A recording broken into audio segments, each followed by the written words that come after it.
Okay, good morning sa ating lahat. Ah, Nag-iisip-isip ako kung paano ko i-intro itong itong sermon ko dahil medyo maiksi lang naman siya ngayon. Wala talaga ako maisip na intro kaya diretso na lang tayo. Actually, pag napansin ko pag gumagawa ng sermon at narinig ko rin naman sa mga ibang preachers natin dito, the last thing that you would think about daw ay yung introduction. So, wala na akong maisip talaga. So, hindi nila ako mag-intro. Ang intro ko is that I don't have introduction. And wala rin akong title. Naisip ko ang title ko dapat ay The Church of the Lord Jesus Christ. Kasi ito naman ay church ng Panginoon. Ito na yung nag-umpisa ang simbahan sa Book of Acts. Kaya lang parang may katunog siyang The Church of the Lord Jesus Christ of the Latter-day Saints. baka maiba ang dating natin. Pero ginawa ko na lang, The Church and the Lord Jesus Christ. And we have been talking sa Book of Acts at sinasabi natin palagi, I think almost every Sunday naririnig natin na ang Book of Acts ay hindi, although it is entitled The Acts of the Apostles, we know na ito talaga ay the Acts of the Holy Spirit. It is the Holy Spirit na kumilos nung umpisa pa lang hanggang sa ngayon. Actually, all this is, ang ating mundo ay nagsimula sa Diyos at magwawakas sa Diyos. Ang ating kaligtasan ay nagsimula kay Jesus at magwawakas din kay Jesus. Kahit ang simbahan ay sinimulan ng Diyos at magwawakas din sa Diyos. So, everything ay nagsimula talaga sa Diyos. Walang initiate ang tao sa lahat ng ito. Even ang ating kaligtasan, hindi tayo nag-initiate. Panginoon ang kumilos sa atin. He changed our hearts, kaya tayo nagkaroon ng pananampalataya, kaya tayo nag-repent. It was Him all along na nagsimula ng lahat ng ito. Marahil, at alam ko, naniniwala ako na this is para walang sinumang magmalaki. So, sa pagtalakay natin sa mga nakalipas na chapters ng Acts, nakita natin kung paano kumilos ang banal na Espiritu at pinakita din ni Lucas kung paano kumikilos at gumagana o umuubra ang simbahan. Pinakita dito kung ano ang nangyayari sa labas ng church at sa loob ng church. Lalo na last week, pinakita ko ano nangyari sa loob. 'Di ba? Nagkaroon sila ng fundraising drive para matugunan ang pangangailangan ng mga poor sa kanilang simbahan. And ngayon, meron din mag-asawa, si Ananias and Sapphira, na, dahil nakiuso rin sila, nagbenta rin sila ng lote, pero hindi nila binigay yung lahat. Kailangan natin maintindihan na ito ay fundraising drive. Hindi ito yung regular na ginawa ng simbahan. At hindi ito yung, hindi ito prescriptive or piniprescribe na dapat tayo ay ibenta rin natin lahat ng ari-ari natin ibigay sa church. Ito ay one time na nangyari sa event na yon, sa time na yon, in history ng church. And then, dahil, yun nga, lumaking biglang lumobo ang ang attendance nila, and then maraming nangangailangan ng mga kapatiran. So, nagbenta sila ng lupa, yung proceeds ay binigay sa mga apostles. But, meron ngang mag-asawa ni si Ananias at Sapphira na nagkasundo pa. Silang dalawang mag-asawa na sabi nila, wag na lang natin ibigay lahat, kundi kalahati lang para may masave siguro sila sa pamilya nila. Pero dahil ito nga ay napaka-importanting moment sa buhay ng simbahan, hindi sila pinayagan ng Panginoon na magpatuloy sa kanilang kaipokritahan. Gusto nilang magmukhang banal, pero ayaw nila ng responsibilidad ng isang banal. Gusto nila magmukhang in sa church, pero ayaw nilang pumasok sa responsibilidad ng simbahan. Meron silang, sinasabi si Pablo noon, na meron silang appearance of holiness and righteousness, but their works are denying the power thereof. So, yun ang nangyari. Sa Acts 1, makikita natin ang simbahan ay mag-isa pa lang, maliit. Tapos, nasa proseso sila sa chapter 1 ng pag-elect ng panibagong apostol na pumalit doon sa isang nawala. And then,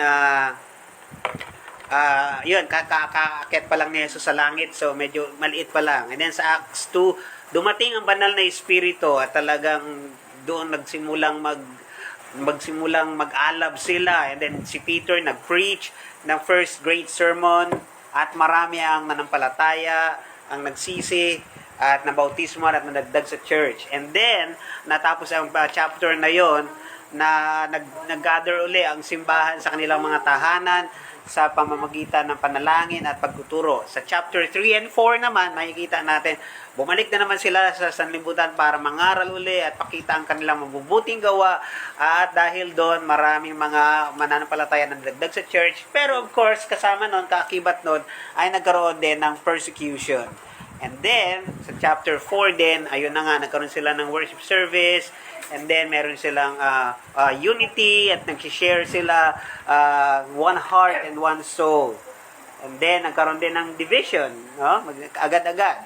And then, ng hypocrisy, isa kila Ananias at Sapphira, at nakita nila ang judgment ng Diyos. Right there and then, makita nila na talagang, seryoso itong movement na ito. At dahil sa judgment na yun ng Panginoon, nagsimulang magkaroon ng purification at makita natin ang naging blessing naman nun at yun ang babasahin natin sa linggong ito, sa araw na ito. At ganoon din naman, ang kaparehas din na nangyayari kahit sa churches natin ngayon, nagkakaroon ng magsisimula sa maliit ang church, dadami, and then pag dumami, makikita ng mundo, mawi-witness nila, and then magkakaroon ng purification, at pag nagkaroon ng purification, di ba, magkakaroon ng challenges sa simbahan, and then lalo lang maluluwalhati ang Panginoon, lalong titibay, merong mawawala at merong parang idadagdag ang Panginoon. Sa lahat ng ito, alam natin, it is the Lord who is holding the church. Siya talaga ang mayroong hawak nito. At hindi ito nakasalalay sa galing ng tao, sa galing ng sinuman. What happens in the church determines the effectiveness of the church in the world. Kaya yan ang pag-uusapan natin ngayon. Ano ang nangyari sa unang church na yon, ang pinasisimulan pa lang. At meron akong tatlong outline. Number 1 is the Lord displayed the church. Pangalawa, the Lord grew the church. And then, last ay the Lord empowered the church. Basahin muna natin ang teksto natin ngayon before natin pag-usapan ito. Acts chapter 5 verses 12 to 16. Acts chapter 5 verses 12 to 16. Ganito ang sabi. Now many signs and wonders were regularly done among the people by the hands of the apostles, and they were all together in Solomon's portico. Now, none of the rest dared join them, but the people held them in high esteem. And more than ever, believers were added to the Lord, multitudes of both men and women, so that they even carried out the sick into the streets and laid them on cots and mats, that as Peter came by, at least his shadow might fall on some of them. The people also gathered from the towns around Jerusalem, bringing the sick and those afflicted with unclean spirit, and they were all healed. Purihin ang pagkabasa ng salita ng Diyos. Saglit po tayong manalangin. Panginoon, sa umagang ito, iniling namin na kayo po, Panginoon, magbigay ng kapayapaan sa aming puso as we listen to your word. I ask, Lord, that you would convict our hearts, Lord. If there be sin that needs to be removed, if we needed to be rebuked, Panginoon, if we needed to be encouraged, Lord, encourage us with your word. If we need to be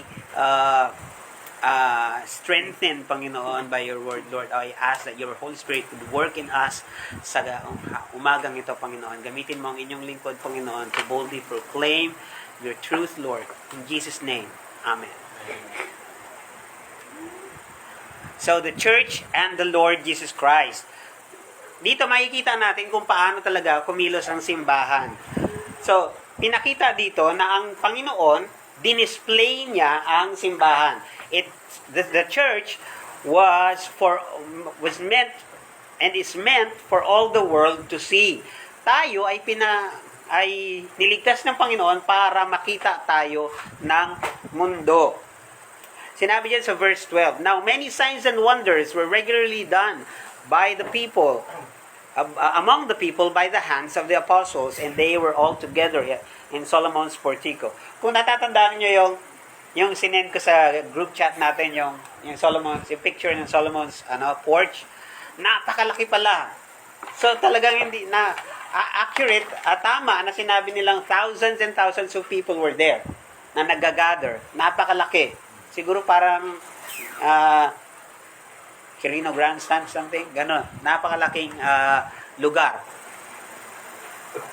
At makikita natin sa umpisa pa lang, ay sinabihan na ni Jesus ang kanyang mga alagad na sila ay meant to be seen by the world. As no one lights a lamp and then put it under a bushel basket, it is set on a lampstand where it gives light to all the house. So that we must let our light so shine before the world that they may see our good deeds and glorify our Father in heaven. Ganun talaga. Nilikha tayo ng Diyos, niligtas tayo ng Diyos, binigyan tayo ng liwanag ng Diyos para makita tayo ng mundo. Some people think na sila yung kandila at sila rin yung ilaw. No, tayo lang yung kandila. Ang Diyos ang naglalagay ng ilaw sa atin. At hindi tayo walang kandilang umakyat sa lampstand, nilalagay sila doon. So inilawan ka ng Diyos, niligtas ka ng Diyos, siya ang maglalagay sa iyo sa lampstand for all of the household to see. Niligtas ka ng Diyos, siya ang maglalagay sa iyo sa lugar na makikita ka ng mundo. Dahil hindi ka niya ililigtas at itatago ka lang niya. No, kung nakatago ka, then maybe you're not, o iba ang nagligtas sa iyo. Bakit kanya nilalagay sa hindi makikitang lugar? Obviously, why you are there, where you are right now, is because God put you there so that people in that place, in that workplace, or kung sa school man yan, naandyan ka because God wants you to be seen by the people in that place. Hindi kanya nilagay sa hindi kanya niligtas para lang itago. Kasi yun nga sabi niya, no one would light a candle and put it under a bushel. Tayo ang mga ilawan na walang sariling mga ilaw. Hindi tayo sinisindihan o binigyang liwanag ng Diyos para lamang ilagay sa ilalim ng basket. Kundi i-display niya tayo sa lugar kung saan makikita tayo ng mundo.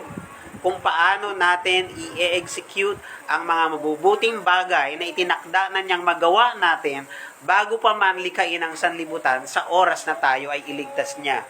So doon pa meron nang nakareding good works sa iyo before the foundations of the world. And those good works are prepared so that pag ikaw ay naligtas na, God will put you in a place where people will see you and see your good works that God has prepared you to do before the foundations of the world. Hindi ka aksidente na naandyan ka ngayon. I-display ng Diyos ang kanyang simbahan sa pamamagitan ng signs and wonders or i-display ng Diyos ang kanyang simbahan. Noong unang dito sa case ito, sa time na to, i-display niya sa pamamagitan nito ng signs and wonders. Alam nyo, yung signs and wonders na yan ay miski ngayon pinagtatalunan yan. Pero i-check natin. How were the signs and wonders done? Ito ba ay ginawa ng mga believers? Sa pagtinignan nyo yung teksto, hindi. Hindi mga believers ang gumagawa nun. Ito ba ay ginawa ng mga apostol? Hindi rin. Ang sabi dito, by the hands of the apostles. So, hindi lahat ng Christians could do signs and wonders. Hindi gaya ng mga kaisipan ng iba na parang required pa sa iba na parang, di ba, Christian ba ako, hindi ko kaya magawa ng signs and wonders. Well, hindi ka obliged, hindi ka binigyan, at di lahat. Kasi hindi rin naman lahat ng apostol o propeta that time ay nakapaggawa ng signs and wonders. In fact, si John the Baptist, as great as prophet as he is, ay walang ginawang miracle at all. And yet, he was the greatest prophet. So, yung signs and wonders during that time ay hindi talaga done by all the believers or even all of the apostles. It wasn't even special, super holy Christians who could do signs. Sa katunayan, ang nangyayari dyan, Inumpisahan ni Jesus yan, siya ang gumagawa ng signs and wonders para patunayan na siya ay talagang Diyos, ma-authenticate siya na talaga siya ang sinugo at siya ang Diyos. At patuloy na ginagawa ang mga signs and wonders na yan through the hands of the apostles. It was Jesus who continues to act from His throne in heaven through His people. Lalo na dito sa mga pangyayaring ito, the apostles who are being used to found the church. Matatandaan na last week, the Christians had prayed for God to grant the power to perform signs and wonders back in chapter 4, di ba? After Peter and John had answered to the Sanhedrin for healing the lame man sa Acts 4:29-31. Di ba nagpray sila for boldness at sana magbigay ang Panginoon ng kapangyarihan sa kanila para magagawa sila ng mga signs and wonders. So, tinatawag na signs and wonders, diba? Yan ang dyan. Signs and wonders dahil ang mga ginawang ito ay magsisilbing sign or tanda na ang mga apostol ay alagad nga ni Jesus.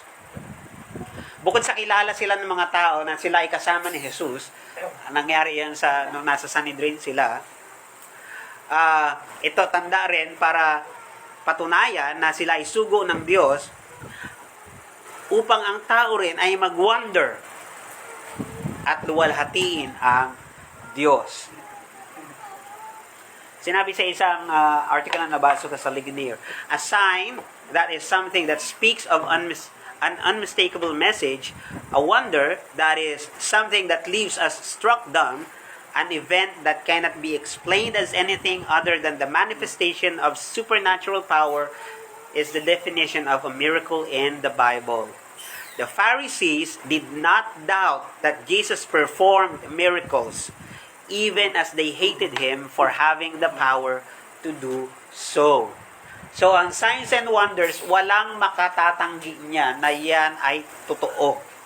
Hindi kagaya ngayon, pinagdududahan ng lahat ng mga signs and wonders. Real miracles convince everybody all at once. Hindi man ito makapagdulot ng pananampalataya, pero walang makatatanggi. No one doubted that they had occurred. If miracles happen again in this world, in our time, mababasa mo agad ito sa mga front pages ng New York Times, or mababalitaan niya sa CNN. Kailangan maintindihan natin na ang tunay na himala ay convincing. Kasi it is based on truth. And Jesus is the truth. He said that. Jesus is the truth, the way, the door, and the life. So, ang himala ay convincing. Walang makatatanggi na yan ay totoo. Walang makapagdududa. Kasi nga kahit kalaban, naniniwala na totoo ito na talagang nangyari, na supernatural ang nangyari. Hindi gaya sa mga nangyayari, mga himala ngayon. May mga nagdududa. No? Kung ang Diyos ang gagawa ng himala, walang makakapagduda, walang makatatanggi. Hindi man sila manampalataya, pero hindi nila matatanggi na ang himalang nangyari ay totoo at tunay. Mapapansin din natin na sa Acts, dinisplay din ng Diyos ang kanyang simbahan sa pamamagitan ng patotoo ng simbahan. Makikita natin yan sa Acts 4:13-18. Nakita nila na ito yung mga simpleng tao lamang, mga mangingisda na kasama ni Jesus. And yet, because of those, ay nai-display ng Panginoon ang kanyang simbahan. Napapakitaan niya ang kapangyarihan ng banal na Espiritu.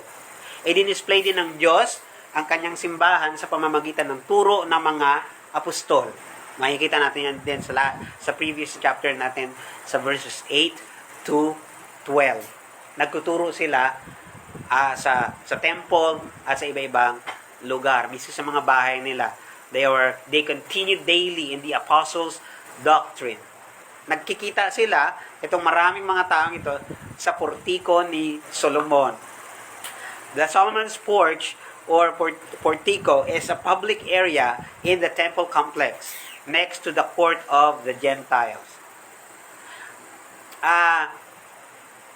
Covered yan, pero yung sa side niyan facing the center of the temple ay bukas.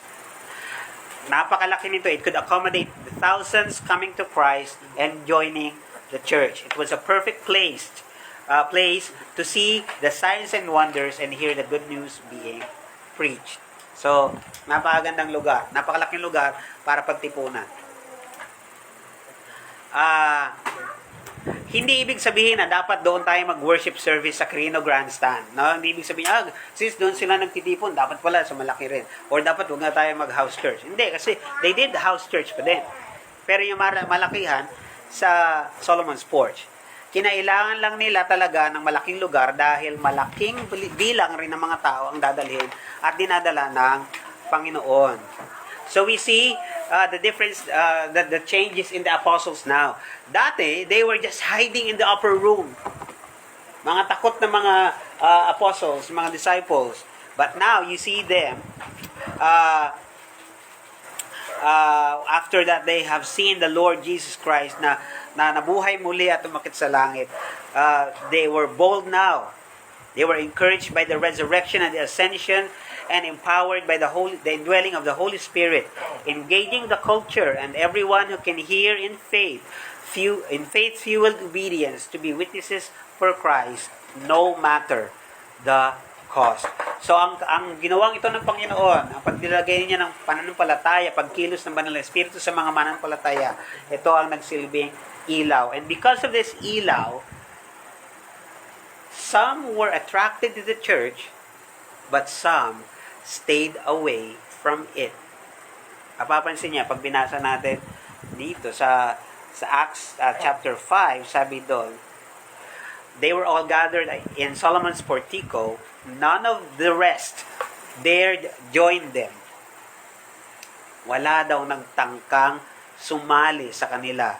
Medyo parang contradiction pero sabi dito, but the people held them in high esteem, and more than ever believers were added to the Lord, multitudes of both men and women. Ano lang natin yan, pwedeng ang nangyari dyan ay yung mga, dahil nga sa nangyari kay Ananias at Sapphira, di ba, may namatay pinatay ng Diyos nung sinasamba ng thousands na yon. So yung mga tao, grabe, pinatay ng Diyos nila yung dalawang miyembro nila.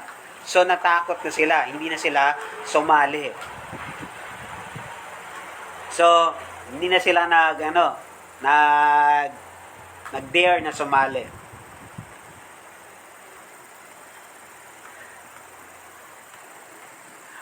For everyone, so yung nangyayaring ito sa simbahan ay may iba na attract, may iba umalis, natakot. At ganoon naman talaga ang epekto ng gospel, no?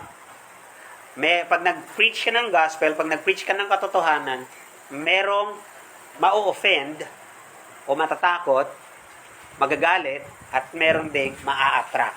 Ang ma-attract lang naman niya ay yung ililigtas niya. This past days, naging viral si Joyce Pring, di ba? For what she said. Kasi may nagtanong si Will Dasovich na, okay, pag ang isang tao bang hindi nananampalataya ay pwede bang pumunta sa langit? Sabi ni Joyce, boldly, she said, well, kung ibig mong sabihin sa hindi nananampalataya ay hindi nananampalataya kay Jesus, then ibig sabihin, hindi siya pupunta sa langit, kundi parurusahan siya ng walang hanggan sa impyerno. At hindi ma-take ni Will yun, na sabi niya, grabe, that's brutal. Hindi ba siya ay Diyos ng second chance? Bakit hindi niya pwede yung pagbigyan? Well, hindi na sumagot siya, pero kung ako lang, kung okay na, buti lang, hindi ako dahil pikunin ako. But anyway, di ba, ilang chances bumigay sa atin? I mean, every day, that's a chance. Those are chances. Every day we wake up, we always have chances. And hindi lang yung second chance, but lots of chances every day. Pero yun nga, the truth is, pag hindi ka nanampalataya kay Jesus at di ka nagsisi ng iyong kasalanan, sa impyerno ka talaga pupunta dahil walang ibang daan papuntang sa langit kundi si Jesus lamang. Wala nang iba. Not your good works, not your religion, not your kindness, not even your sacrifices can take you to heaven. Walang makapagdadala sa iyo sa langit. Hindi kabaitan mo, hindi kabutihan mo, hindi relihiyon mo. Ang makapagdadala sa iyo sa langit ay si Jesus lamang. At ganun talaga ang epekto ng Ebanghelyo. merong ma-offend at merong ma-attract. Ganun ang nangyari sa simbahan, no? Because the truth is, dahil lumabas ang katotohanan at nakita ng mga tao kung paano kumikilos, lalo na nakita nila sa service sila, ganun nga. May nagsinungaling, boom, patay. And then, yung iba, oops, nga tayo magano dyan. Nabalitaan nila ang nangyari sa loob ng church and it brought fear to the people. And it's fear coming from God. The fear of God will repulse some and attract others. And that is how the gospel works. Na-realize sa mga tao, ang Diyos ng mga ito ay hindi basta-basta. Hindi basta-basta. Seryoso ang movement na ito. Hindi ito kagaya ng mga nabuo lang lately na mga religion. Merong isang tao sa Kamandag na she was living a sinful life, like she's living with a man, not her own husband, and then umaten siya sa Kamandag, and then we tried to help it para hindi na siya ng support, since napakalit naman ng support. We binigyan namin siya ng trabaho, and then ngayon, and then when dumating na sa puntong nagpa-schedule siya for baptism, and then malapit na sa baptism, bigla siya nag-recant. Sabi niya, ay hindi na muna ako mag-baptize kasi gusto niya pa rin magpatuloy na mamuhay doon sa sinful lifestyle niya. And then of course, winidraw namin yung help na binibigay sa kanya, kasi yung help na yun ay para hindi niya na siya magpatuloy doon sa sinful na yun. So winidraw muna namin, and then nagalit siya, na-offend siya, and then syempre nagmukhang uncaring ang church sa sitwasyon na yun. But then you know what, after mga 4 months, bumalik siya, and she said ready na siya na iwanan ang lifestyle na yun and ready to follow the Lord. If we are consistent, if we want to be serious in our walk with the Lord, huwag tayong matakot na panindigan ang katotohanan. Because yung tunay naman, yung kung niligtas naman yan ng Panginoon, babalik yan at lalapit yan sa Panginoon. The gospel will repulse some, but will also attract those who it intends to save. So brethren, let us make our light so shine para makita ng mundo, because the church is meant to be displayed. Hindi dapat tayo natatakot. The truth has to be out. Ang gospel has to be spoken, has to be preached every time. That way, dahil sa dinisplay ng Panginoon, the people regarded them highly. Naging mataas ang respeto nila sa simbahan. Hindi ito isang movement lang. Ito ay isang simbahan na may Diyos na tunay at buhay. Kumikilos ang Diyos. Kaya yung mga tao, they regarded the church. Because the church are letting their lights shine before men. I'm glad that it is God who sets the church like a city up on a hill, like a candle on a lampstand, para makita ng sanlibutan. Next, the Lord grew the church. So the Lord displayed the church, and it is also the Lord who grew the church. In verse 13 to 14, now, none of the rest dare join them, but the people held them in high esteem. And more than ever, believers were added to the Lord, multitudes of both men and women. So ang Diyos ang nagpapalago, ang Diyos ang nagpaparami ng simbahan.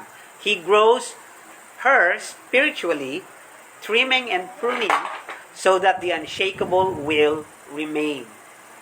Dito ang yung them na sinasabi dito ay it could be the church, and then yung they are the rest of the people in Solomon's Portico. Sila yung mga nag-reject ng patotoo ng simbahan. Maybe it's something like may nag-join dahil nakita nila yung mga signs and wonders, pero hindi talaga sila tunay na converts. At sila ay natakot sa consequence na maaaring mangyari kapag nagpatuloy sila sa simbahan. Kaya hindi na lang sila sumali kasi delikado. Okay. Yung Diyos pala nila ay umapatay ng mga ng sinungaling o ano, kasi yun ang nangyari. Maraming factors ang nangyari dito. Yung mga Jewish leaders din at that time ay ayaw nila ng attention na nangyayari na nakukuha ng simbahan. Kaya ay pwede ring factor yon kung bakit ayaw rin sumali ng iba dahil ayaw nilang maaresto. Pero alam natin na kaya rin sila umalis dahil sa takot sa judgment ng Diyos, takot sa persecution. Pero kasi alam natin na the saints will endure and persevere. Magpapatuloy ang tunay na niligtas o ang tunay na binago ng Panginoon. False converts cannot hide long in the church of God. Hindi habang buhay, hindi ka tatagal sa simbahan. Kung ikaw ay hindi tunay na naligtas, hindi ka tatagal sa simbahan. Hindi mo magugustuhan ng katotohanan. I-expose ka ng katotohanan. The light will expose you. You can pretend to be holy. Kasi alam ng Diyos kung ikaw ay hindi talaga banal o hindi talaga pinabanal. And God cannot be mocked. Hindi mo maloloko ang Panginoon. Kagaya ng ginawa nila Ananias at si Sapphira. Diba? Gusto nilang ayon dun sa prestihiyosong pero they're not being true. The power of the Holy Spirit attracted people, but the demand for holiness repelled many as well. Yung demand para maging banal, yun ang yung nagpapaalis. Kumbaga, ayaw ng mga tao yan. Ganon.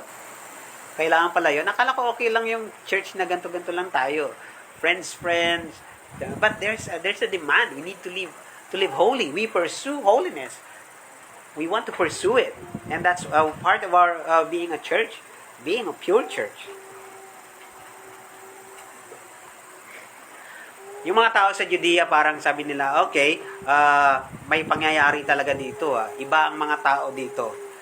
Nire-respeto ko ang ginagawa nila. Pero narinig ko din, at alam ko, nakikita ko rin na mga inaaresto sila. At wala akong panahon sa mga ganyan. Wala akong panahon makipaghabulan sa mga pulis.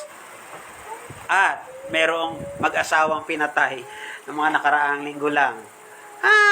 Ayoko ng ganyan. Dito lang ako. Okay sila.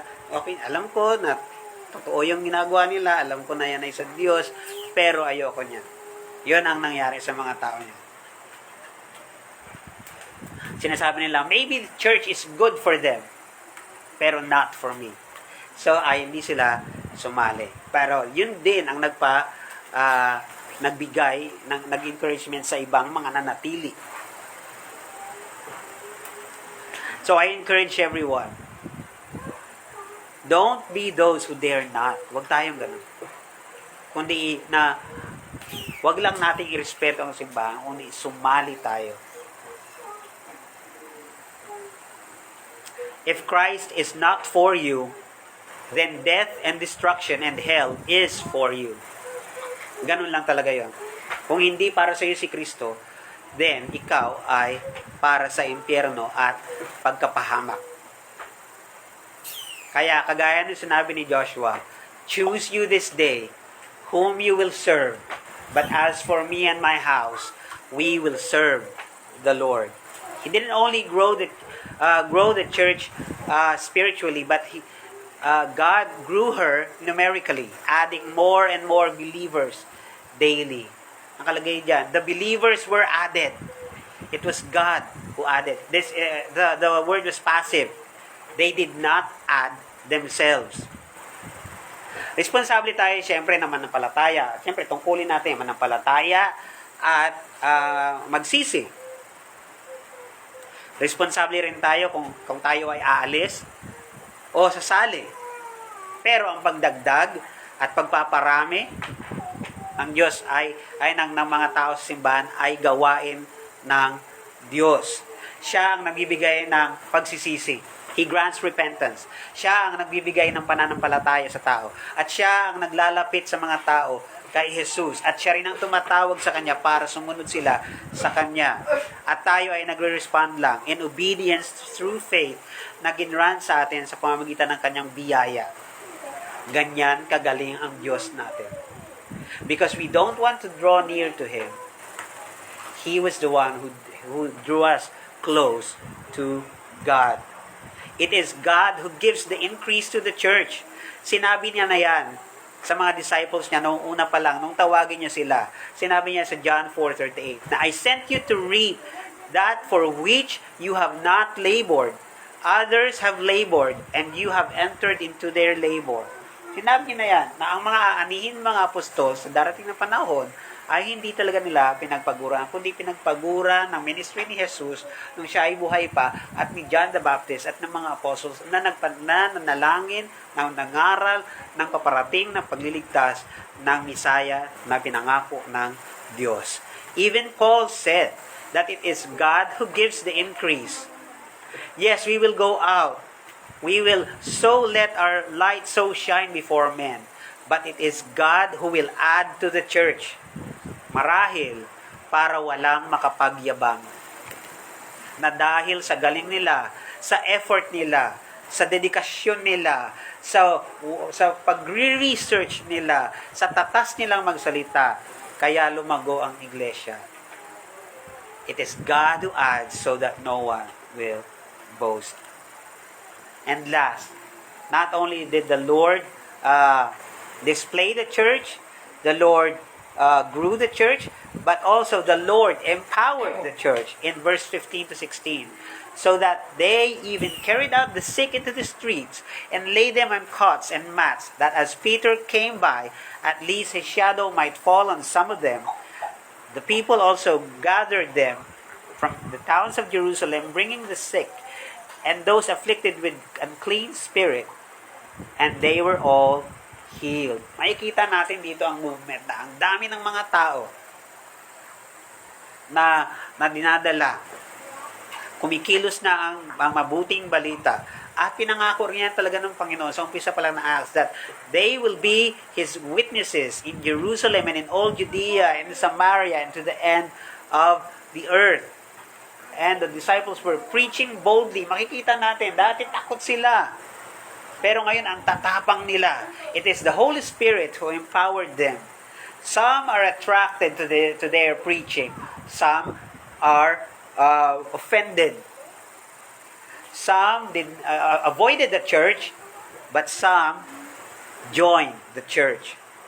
Some are embracing the healing, and some are looking to harm and persecute them. But they couldn't help it. They couldn't stop it. The gospel is being preached.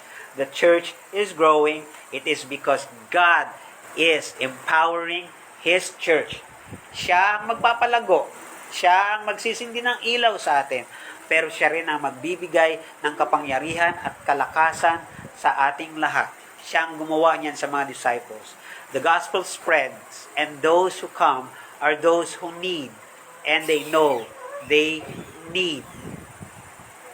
Alam nila, ang maliligtas, ililigtas ng Panginoon ang dapat niyang iligtas at walang makakapigil sa Kanya. There is nothing here that says God will heal every sick person ever, or that no one will be ever afflicted by an evil spirit again. Walang sinabi dyan. No, hindi naman lahat dyan gumaling. At hindi yun ang ministry ng church. You know what? At least sa side na ito ng heaven, hindi mangyayari yun, na ang lahat ng karamdaman ay gagaling. Jesus came and continues to seek the lost and the sick, the needy and the dependent.